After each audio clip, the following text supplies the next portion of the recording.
Gerrymandering. The word is loaded with negative connotations of partisan politics.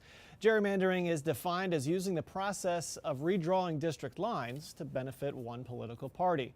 This week's First Look focuses on efforts in Dover to take politics out of that process completely. Naturally, that effort has drawn opposition, mostly along party lines. When State Senator Stephanie Hansen was elected in a February special election, an overwhelming majority of voters from Newark all the way down to Middletown selected her. And while no one is accusing this somewhat oddly shaped district of being drawn to favor one party over the other, there is some concern in Legislative Hall that the way Delaware draws district lines has been politicized. Currently, the Senate and House districts are redrawn every 10 years by leaders of both chambers, currently all Democrats. A proposal from State Senator Bryan Townsend would create an independent commission to redraw those lines. This legislation is not, it didn't come up, but it's not something I worked on because I saw some kind of poorly drawn state legislative district. It was more that I believe that districts should be drawn independently. Elected officials shouldn't be the ones drawing these things. And it's better if we make sure we avoid the kinds of court challenges that other states are seeing. But there are some problems with the way districts have been drawn. Following the 2010 census, Republican Senator Greg Lavelle's House district was merged with a fellow Republican's district. It worked out for Lavelle, who went on to unseat an incumbent senator in 2012. There's been other issues, too. In 2002, which was, I guess, the 2000 realignment, they issued the maps. My district came out and was like, okay, whatever, it's very different than the district I had. But then they took the maps back. And the new maps came out, I don't know, 6 hours later, maybe it was the next day, I apologize, can't remember. And my district had only changed, it only changed about half a mile. And they had drawn in my opponent for the 2002 election. But even though Bonini has seen the process be politicized against himself, he's still against Townsend's bill to take the decision out of lawmakers' hands. He says using an independent commission will make things worse. But anybody who doesn't believe that this process will be extraordinarily partisan and hyper-biased is stunningly naive. Is the current system good? No, absolutely not. And I think the Senate Bill 27 was to be disastrously bad.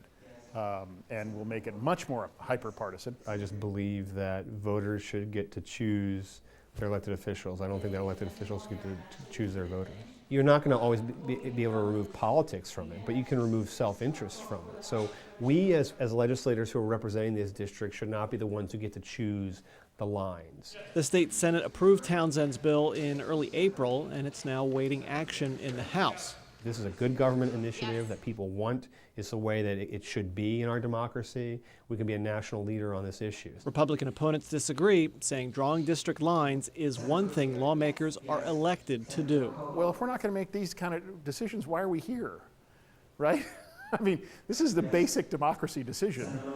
We were elected, to make basic democracy decisions. Why would we give up on this responsibility? Because it's the right thing to do. Democrats are in power right now. It might not always be the case. It hasn't always been the case.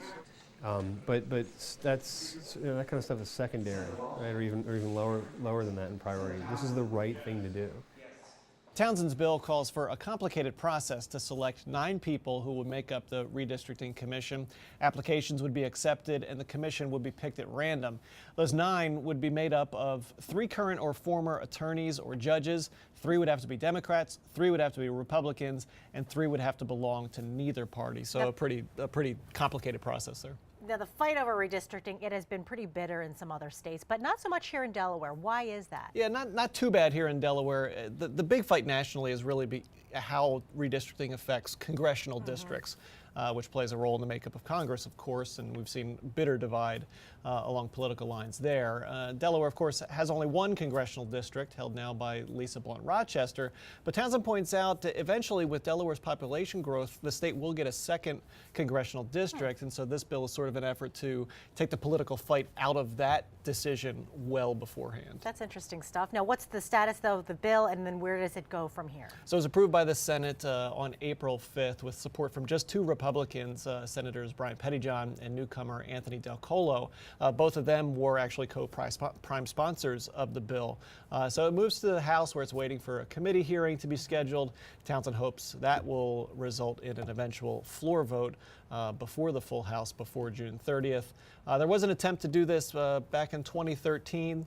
It was approved in the Senate there as well, but never got a hearing in the House. So we'll see what happens this time. Okay, thank you so much, Mark. We will keep following this year's effort, and you can find more information on what's happening at Legg Hall in Dover at newsworks.org/Delaware.